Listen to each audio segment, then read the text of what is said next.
One cure for all disease से बोल रहे हैं आप? जी जी जी। सर आप फ्री हैं थोड़ा बात करने में? हाँ जी बताइए। सर मेरे पापा को डायबिटीज है और थोड़े हम लोगों ने मतलब बहुत दिनों से चेक नहीं करा था, पर रिसेंटली अभी चेक करा तो डायबिटीज बहुत ज्यादा बढ़ती जा रही है। मतलब फास्टिंग पे उनका 141 150 है। आज सुबह चेक करा था तो 159 था फास्टिंग पे। देखो ये नंबर जो है आप बता रहे हैं, इसमें कोई भी अलार्मिंग नहीं है, इसमें कोई भी ऐसी चीज नहीं है जिससे चिंता करने की बात हो। ठीक है। बाकी one care for all disease को फॉलो करेंगे तो ये कंट्रोल में रहेगा और कुछ हद तक नीचे आ जाएगा और एनर्जी लेवल और बाकी पैरामीटर्स ठीक हो जाते हैं। तो पापा ना डेली घूमने भी चाहते थे मॉर्निंग 2 आवर्स। अब तो मॉर्निंग इवनिंग दोनों टाइम जा रहे हैं वो शुगर का लेवल देखकर। जितना भी कुछ ज्यादा समझ में घूमेंगे, जितना भी घूमेंगे उससे टेम्परेरी कुछ रिलीफ मिल सकता है महीने 2 महीने के लिए, पर उसके बाद शुगर और तेजी से शूट अप करेगी। अच्छा। घूमने से फायदा नहीं है। जो वॉक एंड रेस्ट का दिया हुआ ना वन क्योर में कि घर के अंदर ही 5 मिनट चले और 5 मिनट दोबारा से लेट जाए, फिर 5 मिनट चले 5 मिनट लेट जाए, सुबह 2-3 बार 3-4 बार कर ले, रात को सोने से पहले 3-4 बार कर ले इसको, और उसके अलावा दिन में 5-6 बार ही कर ले। ज्यादा चलने से कोई फायदा नहीं होने वाला। Diabetes is a metabolic syndrome. हाँ जी। आपका बैकग्राउंड क्या है अकेडमिक? सर मैंने इंजीनियरिंग करी है। मैंने आज ही मैंने मतलब अभी just half an hour before he आपका ब्लॉग देखा। मुझे आपके बारे में कुछ नहीं पता था। कोरा पे एक डायबिटीज का देखा तो मैंने आपका यूट्यूब चैनल देखा तो वहाँ पे बहुत सारे वीडियोस है। मुझे समझ में नहीं आ रहा है कौन सा वाला मतलब बेसिक गाइडलाइन है कि ये करना है। ठीक है, मैं आपको वो भी बता दूंगा, गाइडलाइंस भी बता दूंगा और उसके बारे में बता भी देता हूँ। डायबिटीज में क्या होता है कि आपका जो ब्लड शुगर होता है वो बड़ा होता है। हाँ जी। ब्लड का काम होता है ट्रांसपोर्ट करना न्यूट्रिएंट्स को सेल्स के लिए। तो होता ये है कि जो ग्लूकोज होता है वो सेल में नहीं जा पाता और ब्लड में रह जाता है, ब्लड में बढ़ जाता है, सेल्स में कम हो जाता है। हाँ जी। अब अगर आप मेडिसिन लेते हैं ब्लड शुगर की तो वो आर्टिफिशियली या उसको सिर्फ और सिर्फ ब्लड शुगर को कम कर देता है by reducing the absorption of the glucose in the blood. आप जो खाना खाते हैं उसके ग्लूकोज को कम कर देता है, तो वो ग्लूकोज जो है वो ब्लड में जाता ही नहीं और उसके नहीं जाने से ब्लड शुगर का रीडिंग ठीक हो जाता है। परंतु अगर शुगर और ग्लूकोज आपके ब्लड में जाएगा ही नहीं तो ब्लड को जो ट्रांसपोर्ट करना है सेल में वो तो जाएगा ही नहीं।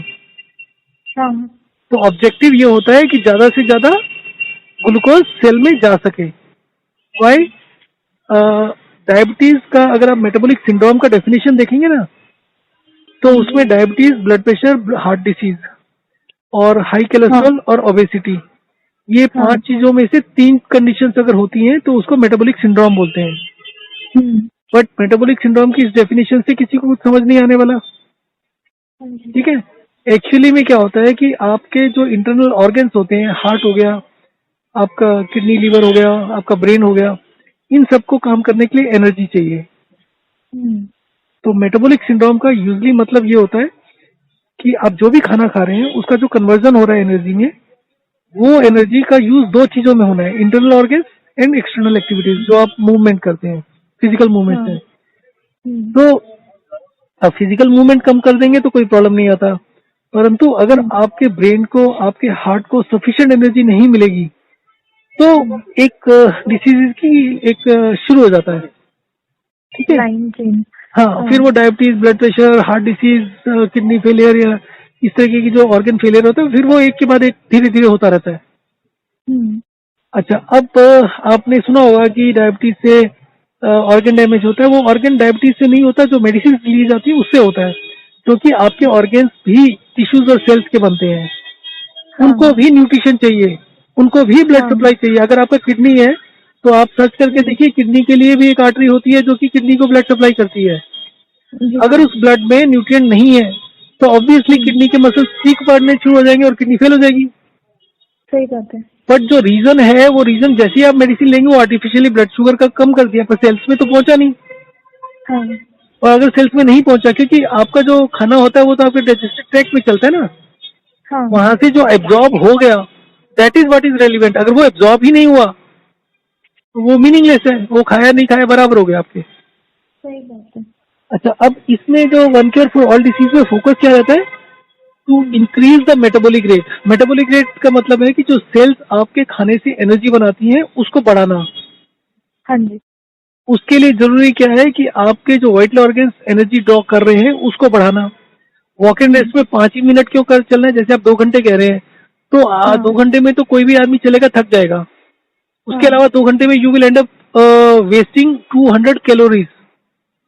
आपके चलने से कैलोरीज पैदा नहीं होती। चलने से क्या होगा कि आपकी बॉडी में जो रिजर्व होंगे थोड़े से एनर्जी के, वो यूज अप हो जाएंगे।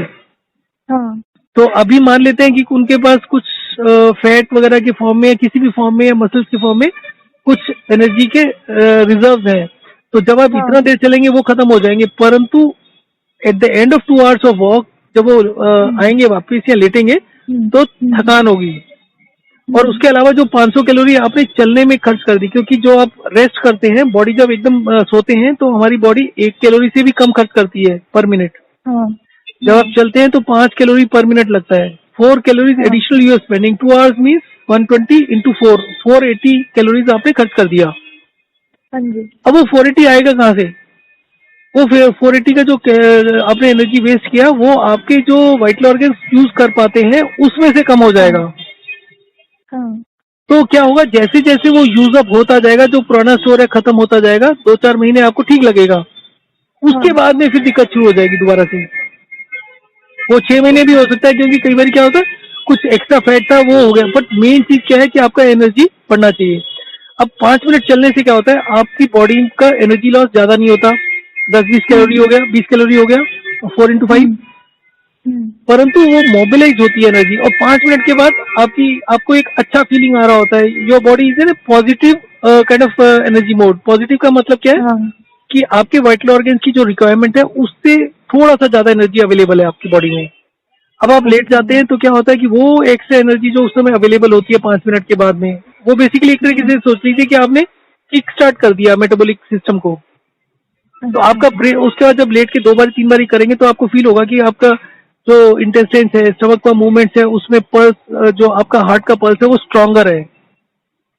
तो it is pumping the blood थोड़ा सा अच्छे से, समझ रहे हैं? तो आपके वाइटल ऑर्गन्स जब एनर्जी ज्यादा कंज्यूम करेंगे धीरे धीरे, तो क्या होगा, अगर हार्ट ने ब्लड पंप किया और ज्यादा अच्छे से किया तो ज्यादा से ज्यादा रेट बढ़ेगा। हाँ, तो ये प्रोसेस होता है वॉक एंड रेस्ट का।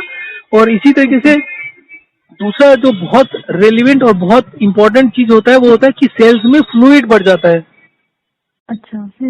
जिसकी वजह से डायबिटीज होता है। तो अब सेल्स में फ्लूइड बढ़ा हुआ है। अब इसमें हमारा जो रूटीन रहता है वो होता है कि खाने के साथ पानी पीना 1 गिलास, खाने के अलावा पानी नहीं पीना। उसका कारण क्या होता है कि जब आप खाने के साथ पानी पीते हैं तो खाने के साथ ही मिलकर सिंगल पेस्ट बनता है, और जब वो छोटी आंत से जाता है तो वहां से अब्जॉर्ब होकर ब्लड में चले जाता है, तो ब्लड वॉल्यूम बढ़ती है। अगर ब्लड वॉल्यूम बढ़ेगी तो ब्लड सर्कुलेशन भी इम्प्रूव होगा। और जब आप खाली पेट पानी पीते हैं, मोस्ट लाइकली आपके पिताजी जो है खाने के साथ पानी नहीं पीते होंगे, थोड़ी देर बाद पीते होंगे। थोड़ी देर बाद, हाँ सर, मतलब ऐसा कुछ नहीं, मैंने ध्यान नहीं दिया है। हाँ, अब बट देखिएगा पानी का मतलब हम लोग को आपका कॉन्सेप्ट का बिल्कुल भी आइडिया नहीं था। अभी डॉक्टर की बातें सब फॉलो कर रहे थे तो कुछ भी बता रहे हैं। तो मतलब डॉक्टर तो अभी बोला है 500 mg का टैबलेट लेते थे। नहीं, 159 पर कोई जरूरत नहीं है, क्योंकि आप कम करेंगे तो वो सारा का सारा प्रोसेस आपके खाने को बाईपास करने का होगा। देखिए, जब आप तो इतना ज्यादा है, डॉक्टर ने पैनिक कर दिया है कि पापा ने खाना खाना रात में छोड़ दिया है, मॉर्निंग ब्रेकफास्ट करना छोड़ दिया, फिर भी बस वो बढ़ती जा रही है। तो बढ़ेगी। अब नाइट में भी घूमने जा रहे, कुछ समझ में नहीं आ रहा क्या हो रहा है। कुछ भी पैनिक करने की जरूरत नहीं है। आ रही है।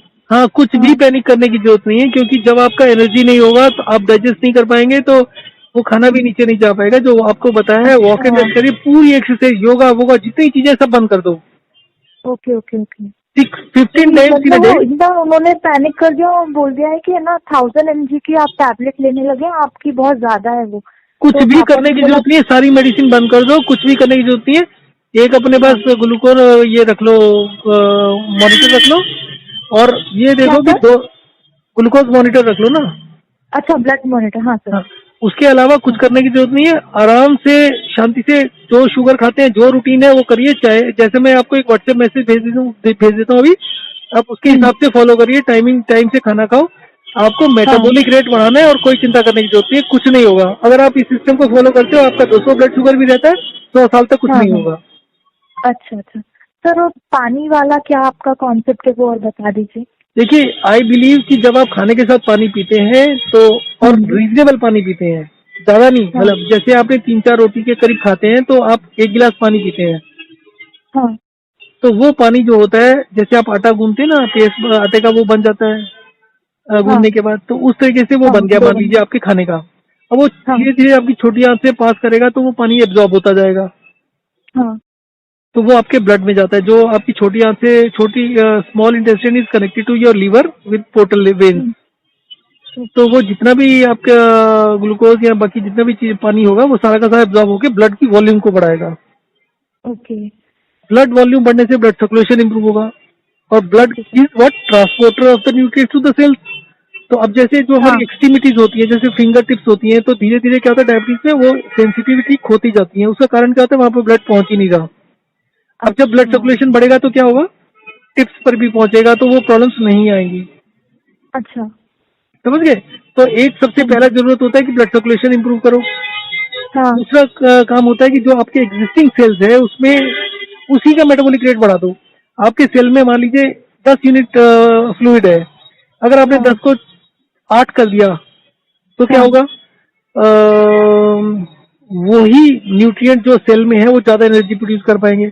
अगर आपका एनर्जी का हाँ। शॉर्टेज पूरा हो गया तो ब्लड शुगर अपने आप खत्म हो जाएगा। Blood sugar, blood pressure, heart का जो पंपिंग रेट होता है, these are the okay. Defence mechanism of the body to ensure कि हम्म आपके वाइटल ऑर्गन्स की जो मिनिमम रिक्वायरमेंट है एनर्जी का वो पूरा हम्म। होता रहे। Okay okay. आप जितना इसको आप मेडिसिन लेंगे ना, तो हाँ यूजली ये मेडिसिन के साथ में वो आपको डाइजेशन की भी गोली दे देते हैं, क्योंकि अभी आप तो सिर्फ शुगर का ही ले रहे थे, बाकी का तो यूजली बंद वो दे कर दिया देते हैं, था। वो क्या बोलते हैं उसको, हाँ। पिंक सी एक होता है, लेग्जेटिव वगैरह दे देते हैं ताकि कॉन्स्टिपेशन अच्छा वगैरह नहीं हो, क्योंकि आपका अच्छा। Digestive system also consumes very very substantial energy. Hmm तो वो अगर आप ग्लूकोज को पास करेंगे तो आपका एनर्जी कम होगा, हम्म। तो सीधा सीधा आपके डाइजेशन पर उसका फर्क पड़ेगा।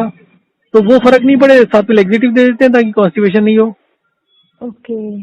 तो वो जितना जितना गैस गोली गैस वगैरह से रिलेटेड होता है, लेग्जेटिव होता है यूजली, तो जितना आप हम्म। इन चक्रों में पड़ोगे उतनी कॉम्प्लिकेशंस बढ़ती रहेंगी, अच्छा, एंड नोबडी मतलब विल ये लोग एक्सपीरियंस दिस थिंग। आर्टिफिशियल देते हैं, ये सीरियसली सर नहीं पता था। और मतलब इतना ज्यादा वो नॉलेज क्या था ना कि डॉक्टर जो बोलते हैं वो सिर्फ बिलीव ही करना होता है। यही प्रॉब्लम आता है। अब जैसे डायबिटीज में इंसुलिन का जो नौबत आती है ना, हाँ जो प्री डायबिटिक लोग होते हैं, जैसे बोलते हैं कि पेनक्रियाज इंसुलिन कम बना रहा है एंड ऑल दैट, हाँ। यूजली हम्म जब आप किसी को डायबिटीज होती है, या होने से हम्म। थोड़ा देर पहले तक, उसके ब्लड हाँ। के अंदर नॉर्मल आदमी के मुकाबले में 7 गुना ज्यादा इंसुलिन होती है, 7 टाइम्स मोर हम्म इंसुलिन। और हम्म। वो इंसुलिन जो होती है वो एक प्रोटीन होता है, प्रोटीन हाँ। हार्मोन है, और उस इंसुलिन, उसकी दूसरी प्रॉब्लम ये होता है कि ब्लड में प्रोटीन ज्यादा देर तक एक क्वांटिटी के बियॉन्ड नहीं रह सकता। तो हम्म। जब आपका जो इंसुलिन है 7-7 गुना रहता है तो धीरे धीरे करके परमानेंट डैमेज करने लगता है बॉडी में। हम्म। तो these all things must be used up as soon as possible. अच्छा। तो ये जो सिस्टम बता रहा हूँ, इससे लोग ये रिपोर्ट करते हैं कि हफ्ते 10 दिन में ब्लड शुगर गिर जाती है, पर 15 दिन के बाद फिर बढ़ती है। अगर मेडिसिन लेना भी पड़े तो 250 के ऊपर जाने पर लोग, और वो भी कुछ अच्छा। दिनों के ओके। लिए लो, 2-4 दिन के लिए ले लो। जब आपको हाँ वीकनेस बहुत लगे ना, 250 हो गया। 250 का मतलब हाँ। ये भी होता है, 250-300 से ऊपर बढ़ने का क्या होता है कि जब ब्लड होता है वो इतना ग्लूकोज होने की वजह से गाढ़ा हो जाता है, और वो गाढ़ा होने की वजह से अच्छा ब्लड सप्लाई पूरा नहीं हो पाता। अच्छा। तो और परंतु आप 250-300 को भी मत देखो, नंबर नंबर जो देखने वाला होता है वो ये होता है कि आपको फीलिंग क्या आ रहा है। Are you feeling tired? Are you feeling कि हम्म आपका एनर्जी लेवल कम है? अगर आपका energy hmm level first class है तो आपको 300 हम्म। 400 जो मर्जी हो, चिंता नहीं करने की जरूरत। अच्छा। अगर ज्यादा टाइम तो नहीं हुआ मेडिसिन लेते हुए तो हाँ, बी फ्री ऑफ मेडिसिन। नहीं सर मेडिसिन तो ले रहे हैं क्योंकि पूरा फैमिली का ही डायबिटिक हिस्ट्री था, कुछ भी हो, ग्रैंडफादर कुछ ग्रैंडमदर नहीं होता, सबका। कुछ नहीं होता, हमारी फैमिली का भी पूरा है। एंड मैं आज की डेट में अगर 1 किलो मिठाई भी खा लूंगा ना, तो भी मेरा हाँ, ब्लड शुगर 100 को क्रॉस नहीं करता है, जबकि मेरे तो घर में इतना ब्रदर ज्यादा सिस्टर हाइप बना मदर। हुआ है ना कि कुछ खाते नहीं है, और मतलब बहुत ही खतरनाक कुछ भी है। और अभी वो जो फिर बढ़ता दूसरा जा रहा है कंसेप्ट ये डेंजर रहता वाला है, भी टेंशन होता जा रहा है। दूसरा कंसेप्ट ये रहता है कि आप जितना ज्यादा पानी पियोगे ना उतना शुगर कम होगी, क्योंकि वो कहा ये जाता है ना, डॉक्टर तो ये बोलता है कि ज्यादा पानी पियोगे तो आपका जो हाँ ज्यादा शुगर है ब्लड में वो यूरिन के रास्ते हाँ निकल जाएगी, यूरिन ज्यादा आएगा आपको। हाँ दिस इज द बिगेस्ट लाई। हाँ जितना हाँ। ज्यादा पानी पियोगे उतना ब्लड गाढ़ा होता जाएगा। और ओके। जितना ज्यादा पानी पियोगे उतना ब्लड शुगर शूट अप करेगा। और आप देख लीजिए ओके। ब्लड पानी का इंटेक भी हायर होगा, हायर साइड में होगा। और जितना ज्यादा पानी पियोगे उतनी ज्यादा प्यास लगेगी। आप हमारा रूटीन हाँ फॉलो करो, 2 दिन के अंदर मुंह में सलाइवा पड़ जाएगा, प्यास लगनी बंद हो जाएगी। सर, आपका रूटीन क्या है? आपने बताया है कि मॉर्निंग और इवनिंग जो आपने घूमने वाला अभी बताया है 5-5 मिनट्स का, वो मुझे समझ में आ गया। हाँ, तो उसके पानी अलावा का आपने बोला है। पूरे दिन में हाँ करीब करीब 15 बारी 5 मिनट चलना है। तो 15 × 5 75 मिनट टोटल वॉक करना है पूरे दिन में। और वो भी अच्छा, अगर मतलब थकान हो बैठे तो नहीं रहना है, मतलब चलते रहो थोड़ा फिर बैठ जाओ। नहीं नहीं, चलते नहीं रहे। टोटल 15 बारी चलना है। 15 बारी का मतलब 3-4 बार सुबह कर लिया, 3-4 बार रात को सोने से पहले किया, 7-8 तो हो गया आपका। हाँ। तो हर 2 घंटे में एक 5 मिनट चल लो, 1.5 घंटे 2 घंटे अच्छा। में। हाँ हाँ। और जब भी चलो तो 5-10 मिनट, अगर 5 मिनट अगर हो सके तो लेट के रेस्ट भी कर लो अच्छे से। अच्छा अच्छा। ये चीज ध्यान रखिए, रेस्ट करना उससे ज्यादा इंपॉर्टेंट है चलने से। तो ये नहीं होना चाहिए ओके बैठ ओके। के भी आराम नहीं करना, लेट के ही आराम करना है, वो ज्यादा अच्छा रहेगा। अगर अच्छा अगर बाहर है नहीं कर सकते लेट कर, जैसे दिन के टाइम, हाँ तब बेशक हाँ। बैठ के कर लें। अच्छा, 5 मिनट चलो, 5 मिनट रेस्ट करो। Yes yes yes. यस। और सर, पानी का आपने बोला है कि खाना खा रहे हैं उस टाइम पानी पीजिए। 1 गिलास पानी अभी तो 2-3 दिन के लिए तो ये कर ही दीजिए कि सिर्फ खाने के साथ पानी पिए, उसके अलावा कोई लिक्विड, चाय, दूध और कुछ भी मत ले, दही वगैरह कुछ भी मत ले, नहीं मिल्क एंड मिल्क प्रोडक्ट्स। मतलब चाय वगैरह तो नहीं पीते, नाइट में मिल्क पीने की आदत है। वो भी उनको बोलिए बंद कर दें। मिल्क प्रोडक्ट्स कोई तो भी नहीं सिर्फ लें। खाना खाते टाइम ही पानी पीना है, दिन भर हाँ, पानी नहीं पीना है? नहीं दिन भर। आज तो आजकल तो ऐसी सर्दी, आप कहाँ से बोल रहे हैं?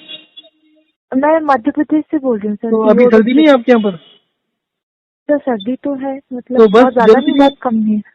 अच्छा, आपका कोई कोस्टल एरिया के आसपास है कुछ? कैसे? कोस्टल एरिया के आसपास है? क्वेश्चन नहीं सर, मध्य प्रदेश में, सेंट्रल तो इंडिया। हाँ, तो सेंट्रल इंडिया में इसमें तो सर्दी पड़ रही होगी अच्छे से, स्वेटर वगैरह हाँ नहीं सर, डाल रहे? पहन रहे, मतलब बहुत हाँ ज्यादा नहीं है, बहुत कम भी नहीं है, सर्दी है। हाँ, तो उसमें तो आपको पानी की जरूरत होती है, 2 गिलास भी बहुत है हाँ। पूरे दिन में। अच्छा। हाँ, सर वो तो एक फिर हाइट आप बना बोल हुआ है रहे कि हैं इतना कि ज्यादा पानी पीना है। हाँ, पूरे दिन में सिर्फ खाना खाते हैं उसी टाइम 1 गिलास पानी पीजिए, अभी और कुछ नहीं। हाँ हाँ, और उसके अलावा मैं आपको रूटीन भेज देता हूँ खाने के बीच में, क्योंकि इसका मेटाबॉलिक सिंड्रोम होता है, तो इसका मतलब डाइजेशन भी हाँ वीक है आपका। तो उसका हाँ। मतलब है कि आप, अगर कोई नॉर्मल आदमी 4 घंटे में खाना पचाता है तो आप 4 घंटे में नहीं पचा सकते। तो इसलिए कोशिश करें हम्म। सुबह 8 बजे खाएं, दोपहर को 2 बजे खाएं, शाम को 8 बजे खाएं। अगर गैप ज्यादा अच्छा रहेगा तो डाइजेशन भी इम्प्रूव करेगा। अच्छा। और हफ्ते सर, में पापा को साइटिका, वो सियाटिका एंड वो एक्जिमा एंजिमा वो वाली प्रॉब्लम भी है। sciatica का तो लेग्स का प्रॉब्लम होता है ना? हाँ सर, वो जो नर्व पेन करती है हिप हाँ, से तो लेके नीचे तक। sciatica तो इसी से ठीक हो जाएगा। अगर नहीं होता, एक छोटा सा एक्सरसाइज है, पर उसमें आपको ये देखना पड़ेगा।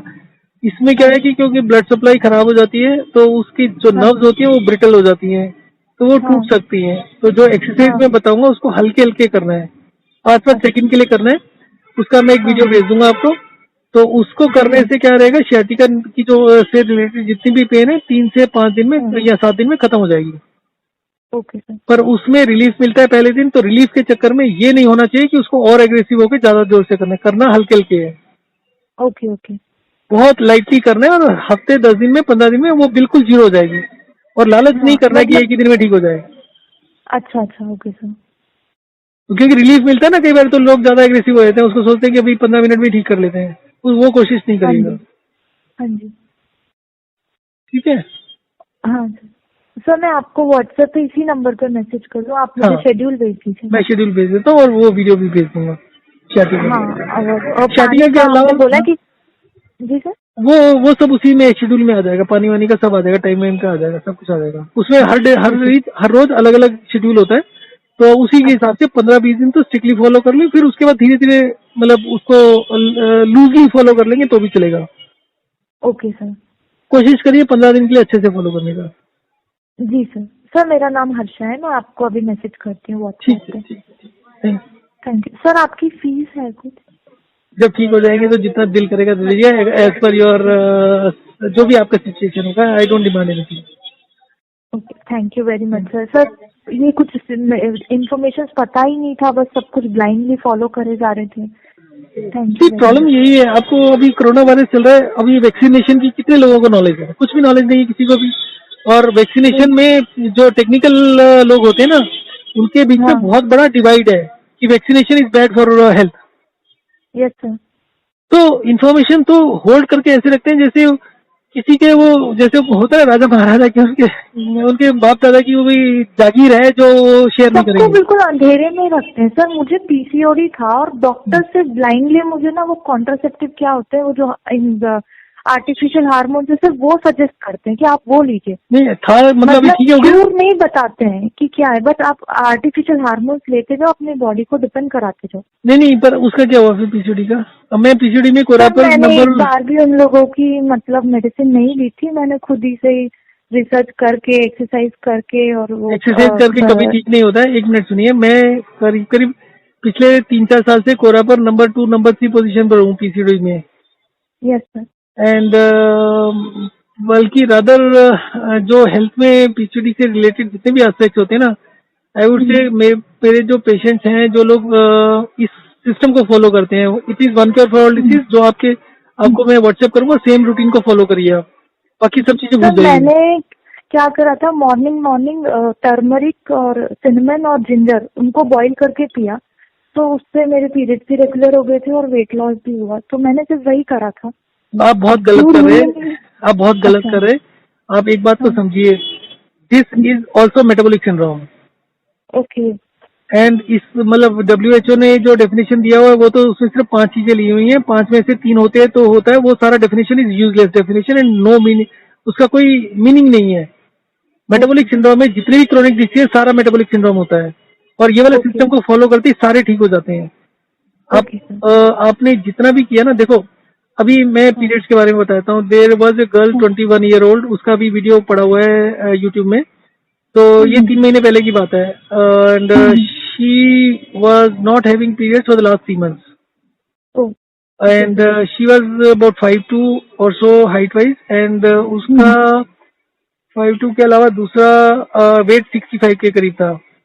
एंड उसको भी बोला वेट लूज करने के लिए, and she was dieting like anything weight lose करने के लिए। तो ऑलमोस्ट एक मैंने भी रोटी करे सुबह। डाइटिंग करके 16 kg अराउंड, मैंने भी वेट लूज करा है आप बहुत बड़ी कार्डियो गलती कर रहे हो, वगैरह। बहुत बड़ी गलती कर रहे हो, आप बहुत बड़े उसमें हो। एनीवे इसको सुनो। तो हाँ शी जी। सेड कि 15 दिन पहले वेट किया था, एंड आई फील लाइक इतना कम डाइट लेने के बावजूद मेरा 1-1.5-2 किलो और बढ़ गया होगा अभी तक। अच्छा। ठीक है, तो मैंने उसको बोला कि तुम गला भरने तक खाते रहो जितना, अच्छा। क्योंकि अभी जब इतना कम डाइट किया हुआ है तो all of a sudden increase करोगे तो खाया नहीं जाएगा। हम्म। बट जितना भी खा सकते हो, मतलब हम्म। 2-3-4 रोटी जितना भी खा सकते हो उतना खाओ, हम्म।